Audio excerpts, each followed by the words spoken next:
Assalamualaikum students. Today we are going to start the next chapter of 10th class chemistry and the chapter name is water. Topic is water. Water का chapter आप start करने लगे हैं आज। सबसे पहले तो है इसका इंट्रोडक्शन, ठीक है। वाटर की हमारी लाइफ में बहुत ज़्यादा इम्पोर्टेंस है, ये तो आपको मालूम है कि वाटर का सिग्निफिकेंस और इम्पोर्टेंस हमारी लाइफ में, ना सिर्फ हमारी लाइफ में बल्कि एनिमल्स और प्लांट्स की लाइफ में भी बहुत इम्पोर्टेंट है, ठीक है। तो वाटर की इस इम्पोर्टेंस के बिहाइंड कौन सी रीजंस हैं? 2 रीजंस हैं। अब हमने उन रीजंस को देखना है, ठीक है। तो इम्पोर्टेंस ऑफ वाटर जो है हमारी लाइफ में बहुत ज़्यादा है, ठीक है। ना सिर्फ हमारी लाइफ में बल्कि प्लांट्स और एनिमल्स की लाइफ में भी वाटर का बहुत ज़्यादा इम्पोर्टेंस है। अब आपने जानना है, अब आपने समझना है कि वाटर की इस इम्पोर्टेंस के बिहाइंड रीजंस क्या हैं। तो अब आपने पढ़नी है रीजंस, ठीक है, रीजंस बिहाइंड, ठीक है, बिहाइंड इम्पोर्टेंस ऑफ वाटर, ठीक है। वाटर की जो इम्पोर्टेंस है इसके बिहाइंड कौन सी रीजंस हैं? तो इसके बिहाइंड 2 रीजंस हैं और अब आपने उन 2 रीजंस को पढ़ना है, ठीक है। वो 2 रीजंस कौन सी हैं? उसमें से फर्स्ट रीज़न तो ये है कि ये हमारी बॉडी, ना सिर्फ हमारी बॉडी बल्कि एनिमल्स और प्लांट्स की बॉडी का एक मेजर कंपोनेंट है, यानी एक बड़ा हिस्सा है। आपको पता है हमारी ह्यूमन बॉडी के अंदर 70% तक वाटर मौजूद है, ठीक है। तो फर्स्ट रीज़न क्या है? इट इज़ मेजर कंपोनेंट, ठीक है। It is major and essential component, essential component, major and essential component of all living cells, ठीक है। तमाम लिविंग बॉडीज के जो सेल्स हैं उसमें जो वाटर है उसका एक मेजर पार्ट मौजूद है और एक एसेंशियल जो है ये है हमारे लिए। तो आपको पता है कि ह्यूमन बॉडी के अंदर 70% तक क्या मौजूद है? वाटर, ठीक है। ह्यूमन बॉडी, ठीक है, कंटेन 70% वाटर। तो वाटर की इम्पोर्टेंस के बिहाइंड जो रीज़न है उसमें से फर्स्ट रीज़न तो ये है कि हमारी और कुछ एनिमल बॉडीज़ और कुछ प्लांट बॉडीज़ का जो सेल का मेजर कंपोनेंट है वो है वाटर, ठीक है। उसके बाद सेकेंड रीज़न क्या है?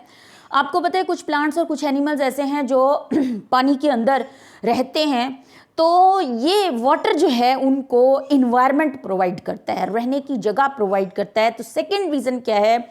इट प्रोवाइड्स इन्वायरमेंट, ठीक है। सेकेंड रीज़न क्या है? इट प्रोवाइड्स इन्वायरमेंट, ठीक है, environment to those animals and plants that live in it, ठीक है। ऐसे एनिमल्स और प्लांट्स जो कि इसके अंदर रहते हैं उनको ये क्या प्रोवाइड करता है? इन्वायरमेंट प्रोवाइड करता है, ठीक है। तो ये 2 रीजंस थी जिसकी वजह से वाटर हमारे लिए इस कदर इम्पोर्टेंट है। तो आपकी बुक में एक सेंटेंस लिखा हुआ है, so all living organism owe their life because of water. इसलिए तमाम जो लिविंग ऑर्गेनिज्म है वो अपनी लाइफ, उनकी लाइफ मेंटेन करने की वजह जो है वो वाटर है, ठीक है। अपनी ज़िंदगियां जो हैं उन्होंने रखी हुई हैं, उसके बिहाइंड क्या रीज़न है? वाटर, ठीक है। कुछ का तो मेजर कंपोनेंट है बॉडी का और कुछ का ना सिर्फ मेजर कंपोनेंट है बॉडी का वाटर बल्कि वो वहाँ पे रहते हैं, उनके लिए वो एक इन्वायरमेंट है, ठीक है। उसके अलावा आप लोगों को पता है हम वाटर को ड्रिंकिंग पर्पस के लिए भी यूज़ करते हैं, हम वाटर को वॉशिंग पर्पस के लिए भी यूज़ करते हैं। इसके अलावा और बहुत सारी जगह हैं जहां हम वाटर को यूज़ करते हैं। तो ड्रिंकिंग वाटर की जो क्वालिटी है वो सदियों से एक बड़ा प्रॉब्लम रहा है, ठीक है।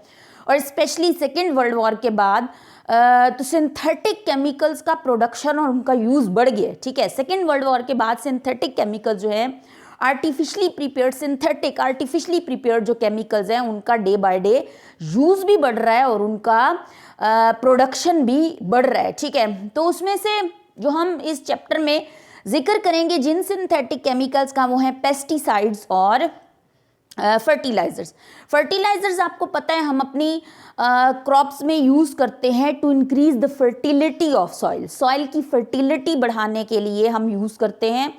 और पेस्टिसाइड्स क्या हैं, वो ऐसे केमिकल्स हैं जो हम यूज़ करते हैं पेस्ट को किल करने के लिए क्रॉप्स के अंदर, ठीक है, अपनी फसलों के अंदर हम पेस्ट को किल करने के लिए पेस्टिसाइड्स को यूज़ करते हैं। तो ये क्या हैं, केमिकल्स हैं। अगर हम इनको अपने क्रॉप्स में यूज़ करें, अपनी फसलों में यूज़ करें, अपने एग्रीकल्चर में यूज़ कर रहे हैं हम इन फर्टिलाइज़र्स को, और इन फर्टिलाइज़र्स के साथ साथ हम यूज़ करें पेस्टिसाइड्स को, तो ये केमिकल्स अगर किसी भी तरीके से हमारी एग्रीकल्चर लैंड से रिलीज़ होके हमारे वाटर रेजर्वॉयर्स तक, जैसे नहरें हो गई, तालाब हो गए, पौंड हो गए, दरिया हो गए, वहाँ तक अगर ये किसी भी तरीके से जा रहे हैं ये केमिकल सब्सटेंसेस, तो ये हमारे उस वाटर को कर रहे हैं पोल्यूट। क्या कर रहे हैं, पोल्यूट। इसके अलावा कुछ इंडस्ट्रीज जो हैं, वाटर जो है अंडरग्राउंड वाटर, जो ज़मीन के अंदर का पानी है, जिसको हम मोटर लगा के नीचे से ज़मीन के अंदर से खींचते हैं, तो वो जो ग्राउंड वाटर है उसमें भी पोल्यूशन के चांसेस बढ़ रहे हैं। कैसे, अगर हमारी इंडस्ट्रीज़ जो हैं वो अपना वेस्ट मटेरियल, जो इंडस्ट्रीज़ हैं अपना वेस्ट मटेरियल में केमिकल भी मौजूद होगा, तो उस वेस्ट मटेरियल को अगर वो इंडस्ट्रीज़ जो हैं कचरा फेंकने वाली जगह पे फेंक रही हैं, या कहीं गड्ढे बना के, लैंडफिल्स बना के, गड्ढे बना के वहाँ पे दबा रही हैं, वेस्ट कर रही हैं, तो वो ज़मीन के नीचे मौजूद पानी का, ग्राउंड वाटर का हिस्सा बन सकते हैं, और इस तरह हमारे ग्राउंड वाटर को पोल्यूट कर सकते हैं। उसके बाद वाटरबॉर्न डिजीज़ेज़ जो हैं आपने पढ़नी है, तो वाटर के अंदर कुछ ऐसे केमिकल्स हैं जो वाटर को पोल्यूट करते हैं और वो कुछ डिजीज़ेस काज करते हैं। वो पोल्यूटेड वाटर जो है कुछ डिजीज़ेस काज करते हैं, उनको हम कहते हैं वाटरबॉर्न डिजीज़ेस। उनको आपने आगे at the end of chapter आपने डिटेल में पढ़ना है। तो वाटर पोल्यूशन जो है वो डे बाय डे बढ़ रही है इन केमिकल्स की वजह से। वाटर पोल्यूशन के हमारी लाइफ पे क्या इफ़ेक्ट हैं, और हमने वाटर पोल्यूशन हमने वाटर पोल्यूशन को कंट्रोल करना है, इसके लिए ये जानना ज़रूरी है कि उस वाटर पोल्यूशन के सोर्सेज कौन है। तो इस चैप्टर में आप वाटर पोल्यूशन के सोर्सेज पढ़ोगे कि वाटर पोल्यूशन कहाँ से आ रही है, कहाँ से हो रही है, पोल्यूटेंट्स कहाँ से आ रहे हैं, और ये जो वाटर पोल्यूशन है इसके हमारी लाइफ पे क्या इफ़ेक्ट है, और जब हमें इफ़ेक्ट्स पता चलेंगे तो हम उनके कंट्रोल की तरफ भी जाएंगे। तो उसके बाद जो आपने पढ़ना है टॉपिक वो है अक्रेंस ऑफ वाटर। अब आपने पढ़नी है अक्रेंस ऑफ वाटर, ठीक है, कि अक्रेंस वाटर कहाँ कहाँ और किस तरह जो है मौजूद है।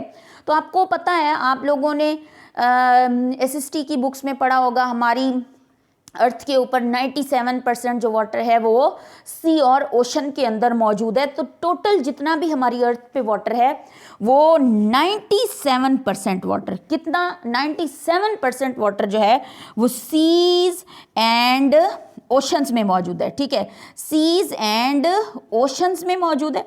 उसके अलावा जो रिमेनिंग 3% वाटर है, उस रिमेनिंग 3% वाटर में से कुछ वाटर जो है आइस कैप्स, ग्लेशियर्स की फॉर्म में मौजूद है, कुछ पानी जो है ज़मीन के अंदर जो ग्राउंड वाटर है उस फॉर्म में मौजूद है, कुछ पानी जो है इनलैंड वाटर की फॉर्म में मौजूद है। इनलैंड वाटर मींस रिवर्स हो गए, लेक्स हो गए, पॉन्ड्स हो गए, इनको उसके अलावा वाटर वेपर्स की फॉर्म में कुछ पानी जो है मौजूद है। तो 2.1% वाटर जो है वो ग्लेशियर्स और आइस कैप्स की फॉर्म में मौजूद है। किस फॉर्म में? ग्लेशियर्स एंड आइस कैप्स, ठीक है, आइस कैप्स की फॉर्म में मौजूद है। इसके अलावा जो 0.6% वाटर है, 0.6% वाटर वो ग्राउंड वाटर, वो जो ज़मीन के अंदर का पानी है उस फॉर्म में मौजूद है, ग्राउंड वाटर की फॉर्म में मौजूद है। इसके अलावा 0.2%, ठीक है, कितना 0.2% वाटर जो है वो रिवर्स में मौजूद है, इनलैंड वाटर, ठीक है, इनलैंड वाटर की फॉर्म में मौजूद है। इनलैंड वाटर में क्या क्या आ जाते हैं? इसमें रिवर्स आ जाते हैं, लेक्स आ जाते हैं, ये सारा जो है इसके अंदर आ जाते हैं, ठीक है। उसके अलावा वाटर वेपर्स की फॉर्म में भी मौजूद है। तो 0.001% वाटर जो है वो वाटर वेपर्स की फॉर्म में मौजूद है, वाटर वेपर्स की फॉर्म में हमारी एटमॉस्फेयर में मौजूद है। तो ये तो था आपका अक्रेंस ऑफ वाटर, ठीक है, कि वाटर कहाँ कहाँ मौजूद है। उसके बाद अब आपने पढ़ना है प्रॉपर्टीज ऑफ वाटर। अब आपका टॉपिक है प्रॉपर्टीज ऑफ वाटर जी। तो अब आपने पढ़ना है प्रॉपर्टीज ऑफ वाटर, ठीक है। प्रॉपर्टीज ऑफ वाटर में सबसे पहले तो आपके नंबर ऑफ एटम्स बताए हुए हैं आपकी बुक में कि वाटर में कितने नंबर ऑफ एटम्स मौजूद होते हैं in one molecule of water, ठीक है। तो आपको वाटर का फार्मूला तो बहुत अच्छे से मालूम है, H2O। तो वाटर का जो एक मॉलिक्यूल होगा उसमें 2 हाइड्रोजन एटम और 1 ऑक्सीजन एटम मौजूद होता है, ठीक है। वाटर 2 ही एलिमेंट से बना है, ऑक्सीजन और हाइड्रोजन एलिमेंट। तो वाटर का एक मॉलिक्यूल जो होता है वो 2 हाइड्रोजन एटम और 1 ऑक्सीजन एटम से बनता है। इसके अलावा अब आपकी प्रॉपर्टीज स्टार्ट हो गई हैं, और सबसे पहली प्रॉपर्टी क्या है वो ये है कि वाटर जो है वो कलरलेस है, टेस्टलेस है, इसका कोई टेस्ट नहीं है, ऑर्डरलेस है, क्लियर है। तो ये है आपकी फर्स्ट प्रॉपर्टी। फर्स्ट प्रॉपर्टी आपकी क्या है कि वाटर जो है वो क्लियर है, ठीक है, वाटर इज क्लियर। आपको ये ज़्यादा अच्छे से मालूम है कि वाटर क्लियर है। टेस्टलेस है, इसका कोई टेस्ट नहीं है। ऑर्डरलेस, वाटर की कोई स्मेल नहीं होती। एंड टेस्टलेस, ऑर्डरलेस, कलरलेस, ठीक है, और इसका कोई कलर भी नहीं होता, ठीक है। ये तो थी फर्स्ट प्रॉपर्टी।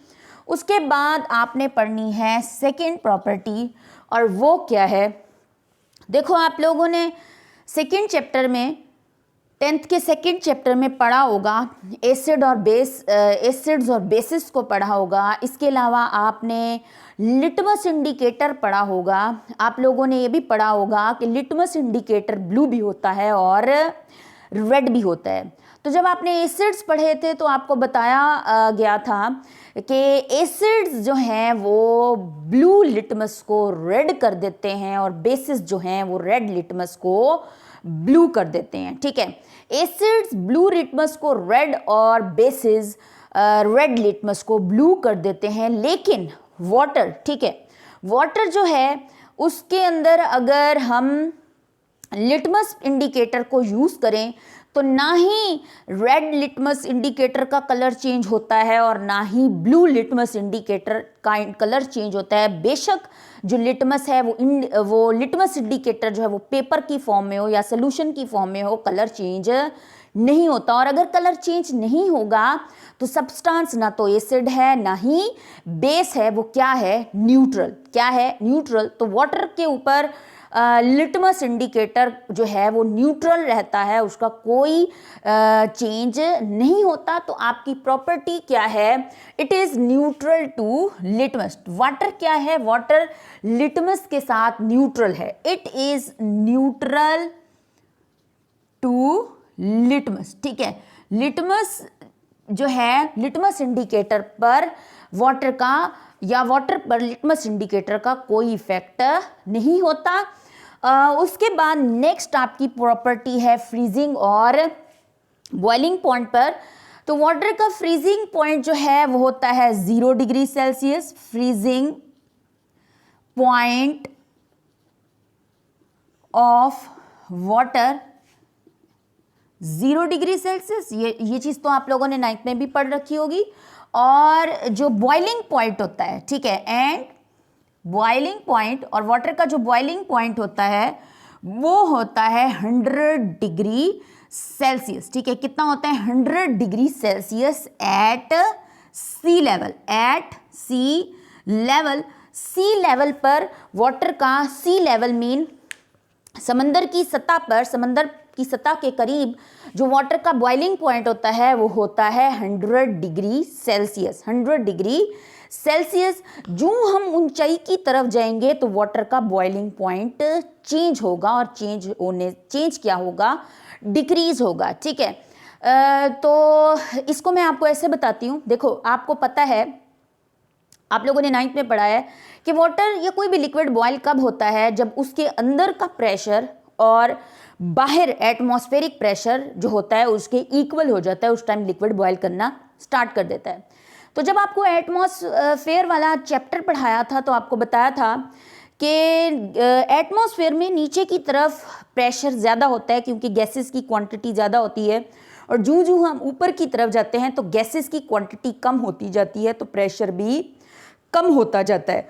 तो ऊपर की तरफ चूंकि प्रेशर कम होता जाता है तो ऊपर की तरफ बॉइलिंग पॉइंट भी कम होता जाएगा। कम कैसे होगा कि वही पानी अगर हम सी लेवल पर समंदर की सतह पे बॉयल करें तो समंदर की सतह पे चूंकि प्रेशर ज़्यादा है, प्रेशर कितना है, प्रेशर ज़्यादा है, नीचे की तरफ प्रेशर ज़्यादा है, और प्रेशर कितना है 760 टॉर, ठीक है। तो 760 टॉर प्रेशर है, तो जब लिक्विड पानी के अंदर का या लिक्विड के अंदर का प्रेशर जो है वो बाहर के प्रेशर के बराबर होगा तभी वो बॉयल होगा। तो अंदर का प्रेशर बाहर के प्रेशर के बराबर यानी 760 टॉर के बराबर 100 डिग्री सेल्सियस पे होता है। फिर जब हम ऊपर जाते हैं, जैसे माउंट एवरेस्ट पीक पर चले जाएं, तो माउंट एवरेस्ट पीक पर प्रेशर बहुत ज़्यादा कम हो जाता है, और कम होके हो जाता है 323 टॉर। कितना हो जाता है 323 टॉर हो जाता है। तो चूंकि ऊपर की तरफ समंदर के ऊपर सी लेवल पे पानी का एटमॉस्फेयर का जो प्रेशर था वो था 760 टॉर, और ऊपर माउंट एवरेस्ट पीक पर प्रेशर जो है कम होके हो गया है 323 टॉर। तो अब हम पानी को बॉयल करेंगे अगर माउंट एवरेस्ट पीक पर, तो 69 डिग्री सेल्सियस जो ही टेम्परेचर होगा तो वाटर के अंदर का प्रेशर बाहर के प्रेशर के बराबर हो जाएगा, और उस टाइम वाटर बॉयल करना स्टार्ट कर देगा। तो सी लेवल पर 100 डिग्री सेल्सियस जो है वाटर का बॉइलिंग पॉइंट। और जब हम ऊपर की तरफ जाएंगे, जैसे हम पहाड़ों में हाई अल्टीट्यूड की तरफ जाएंगे, हाइट की तरफ जाएंगे, तो वाटर का प्रेशर, वाटर का जो बॉइलिंग पॉइंट है वो चेंज होगा और कम होगा, ठीक है। ये तो था आपका नेक्स्ट पॉइंट। और अब आपने पढ़नी है डेंसिटी ऑफ वाटर, ठीक है। नेक्स्ट आपका पॉइंट है डेंसिटी ऑफ वाटर, कि वाटर की जो डेंसिटी है वो किस तरह वेरी करती है और कहाँ पर वाटर की डेंसिटी मैक्सिमम होती है। तो वाटर की डेंसिटी 4 डिग्री सेल्सियस, कहाँ पर 4 डिग्री सेल्सियस पर वाटर की मैक्सिमम डेंसिटी होती है। At 4 degree celsius maximum density water की होती है, और वो होती है 1 ग्राम पर सेंटीमीटर क्यूब। 1 ग्राम पर सेंटीमीटर क्यूब मैक्सिमम 1 ग्राम पर मैक्सिमम डेंसिटी कितनी है 1 ग्राम पर centimetre cube at 4 degree celsius. 4 degree celsius से टेम्परेचर अगर कम होगा और अगर ज़्यादा होगा तो डेंसिटी 1 ग्राम पर सेंटीमीटर क्यूब से होगी कम, ठीक है। ये मैक्सिमम डेंसिटी है। इससे ऊपर टेम्परेचर पे भी डेंसिटी कम होगी और इससे नीचे टेम्परेचर पे भी डेंसिटी जो है वो कम होगी, ठीक है। अब डेंसिटी किस तरह कम होगी, देखो डेंसिटी का फार्मूला होता है, डेंसिटी होती है मैस बाय वॉल्यूम। क्या होती है, मैस बाय वॉल्यूम। तो अगर हम पानी लें, ठीक है, और उसका 4 डिग्री सेल्सियस से ज़्यादा टेम्परेचर करेंगे तो वो वॉल्यूम बढ़ेगा। क्या बढ़ेगा, वॉल्यूम बढ़ेगा, ठीक है। और अगर 4 डिग्री सेल्सियस से टेम्परेचर कम करेंगे तो भी उसका वॉल्यूम बढ़ेगा। किस तरह, 4 डिग्री सेल्सियस से टेम्परेचर कम करेंगे तो वो आइस बनना शुरू हो जाएगा। और आपने देखा होगा, आपने अपने रेफ्रिजरेटर में देखा होगा कि जब आइस बनती है तो वो ऊपर को थोड़ी सी उभरी हुई होती है, इट मीन्स उसका वॉल्यूम बढ़ चुका है, ठीक है। तो जब हम 4 डिग्री सेल्सियस से टेम्परेचर ऊपर को लेके जाएंगे तो भी वॉल्यूम बढ़ेगा, और 4 डिग्री सेल्सियस से नीचे को लेके आएंगे तो आइस की फॉर्म में भी वॉल्यूम बढ़ेगा। और जब वॉल्यूम बढ़ेगा, चूंकि डेंसिटी और वॉल्यूम इन्वर्सली प्रोपोर्शनल है, तो वॉल्यूम अगर बढ़ेगा तो डेंसिटी कम होगी। इन्वर्सली प्रोपोर्शनल आपने पढ़ा होगा कि एक चीज़ के बढ़ने से दूसरी कम होगी। तो अगर वॉल्यूम जो है वो बढ़ रहा है तो डेंसिटी कम होगी। ये है इसके बिहाइंड रीज़न। उसके बाद जो आपका नेक्स्ट पॉइंट है वो है स्पेसिफिक हीट कैपेसिटी या हीट कैपेसिटी, ठीक है। Specific heat capacity of water, ठीक है। अब आपने ये पढ़ना है which is very very very important point of this topic. अब आपने पढ़नी है specific heat capacity. Specific heat capacity water की होती है, वाटर की स्पेसिफिक हीट कैपेसिटी है 4.2 joule per gram and per kelvin. 4.2 joule per gram पर केल्विन। और सॉइल की होती है, ठीक है। अब मैं आपको सॉइल से ज़्यादा बेटर समझाऊंगी, ठीक है, फिर आपको रॉक से भी कंपेयर करती हूँ। सॉइल की होती 0.81 जूल पर ग्राम पर केल्विन, ठीक है। अब देखो हीट कैपेसिटी है क्या, heat capacity amount, heat capacity क्या है, हीट कैपेसिटी हीट की वो क्वांटिटी है, हीट की वो क्वांटिटी है जो किसी भी सब्सटेंस का टेम्परेचर बढ़ा दे। किस तरह, देखो इसकी यहाँ से देखो यूनिट्स में ही इसकी डेफिनेशन छुपी हुई है। 1 ग्राम कितना, 1 ग्राम वाटर, 1 ग्राम वाटर का टेम्परेचर 1 केल्विन या 1 डिग्री बढ़ाने के लिए, 1 ग्राम वाटर का टेम्परेचर 1 केल्विन बढ़ाने के लिए जो एनर्जी रिक्वायर है वो है 4.2 जूल। किस तरह, देखो अगर हमारे पास एक कंटेनर है, कंटेनर के अंदर ये हमारे पास वाटर है और इस वाटर का टेम्परेचर है 25 डिग्री सेल्सियस, 25 डिग्री सेल्सियस। तो इसका मैं टेम्परेचर बढ़ाना चाहती हूँ 1 डिग्री, 1 डिग्री बढ़ाने से कितना होगा 26 डिग्री सेल्सियस। तो 1 ग्राम वाटर का 1 डिग्री या 1 केल्विन टेम्परेचर बढ़ाने के लिए जो मैं इसे हीट दूंगी, जो मैं इसे हीट दूंगी या हीट एनर्जी दूंगी वो कितनी होगी 4.2 जूल। कितनी होगी 4.2 जूल।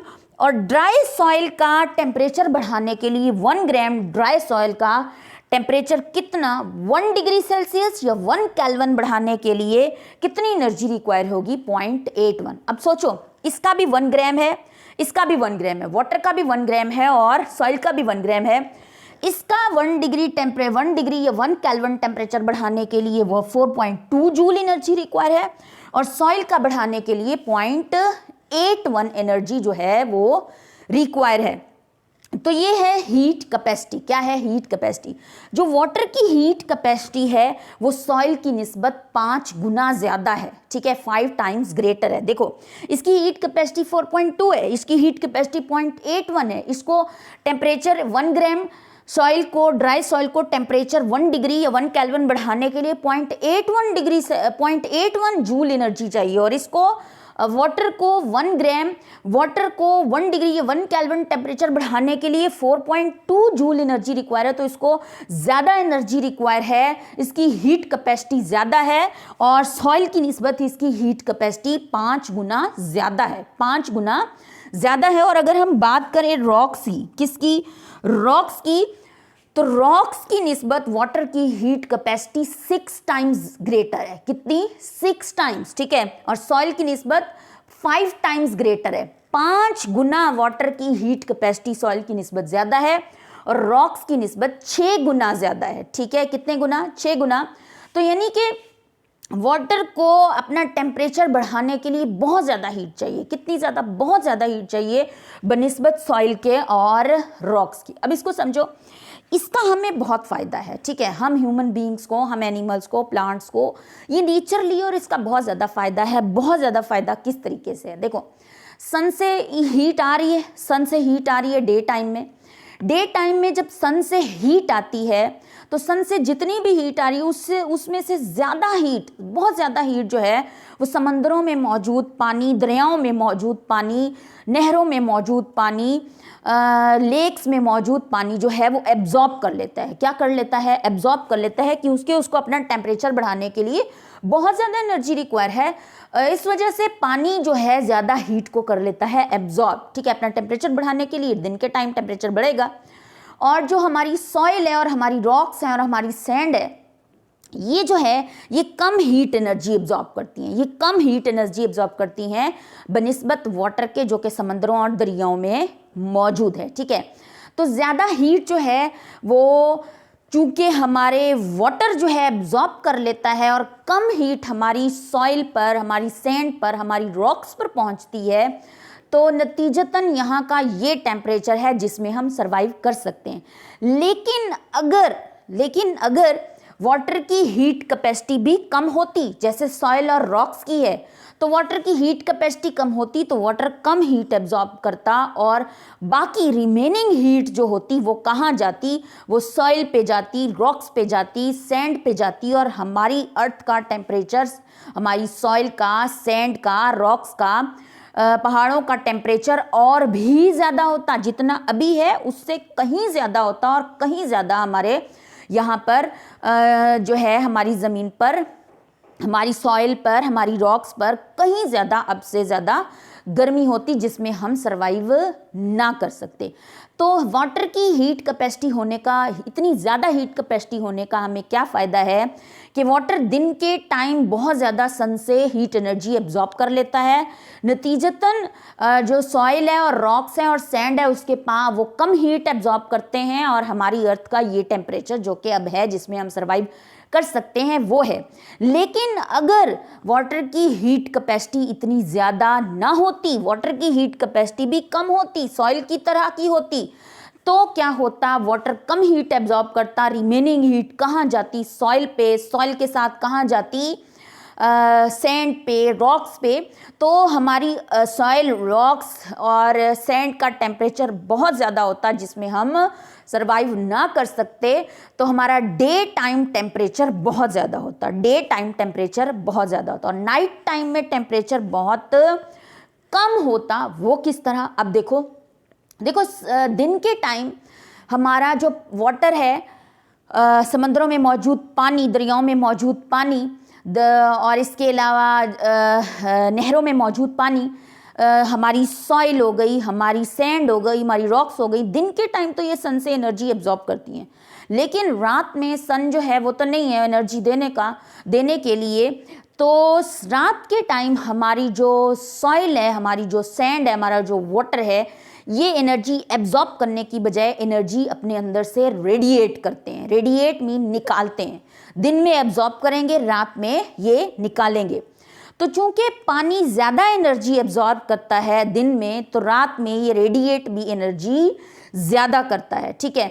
तो रात में जब ये रेडिएट एनर्जी ज़्यादा करेगा, ज़्यादा एनर्जी निकालेगा बनिस्बत सॉइल के और सैंड के और रॉक्स के, तो हमारी अर्थ का टेम्परेचर रात के टाइम जो है ये नॉर्मल है, जो कि होता है, ठीक है।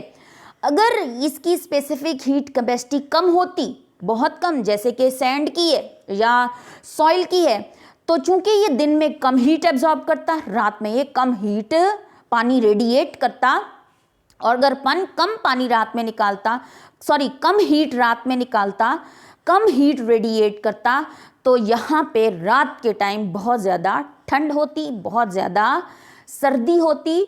इसलिए वाटर जो है इसकी इतनी ज़्यादा हीट कैपेसिटी हमारे लिए बहुत फ़ायदेमंद है। इसी की वजह से दिन का टेम्परेचर जो है वो नॉर्मल है, अदरवाइज़ दिन में टेम्परेचर बहुत ज़्यादा होता और रात में टेम्परेचर बहुत कम होता कि हम यहाँ पे सरवाइव ना कर सकते। तो ये तो थी वाटर की हीट कैपेसिटी। अब आपने जो नेक्स्ट पॉइंट पढ़ना है वो है सरफेस टेंशन। क्या है सरफेस टेंशन? वाटर की जो सरफेस टेंशन है वो क्या है, ठीक है। सरफेस टेंशन, सरफेस के ऊपर टेंशन मौजूद है, तनाव मौजूद है। कैसे? देखो इसको मैं आपको यहाँ पे बताती हूँ। सपोज ये हमारा कोई कंटेनर है, ठीक है। इसके अंदर क्या मौजूद है? वाटर मौजूद है। ये सरफेस पे वाटर मॉलिक्यूल्स हैं। क्या हैं? Water molecules. अंदर भी वाटर मॉलिक्यूल्स मौजूद हैं, ठीक है। उसके अलावा सरफेस वाटर मॉलिक्यूल्स, अंदर भी वाटर मॉलिक्यूल्स मौजूद हैं, ठीक है।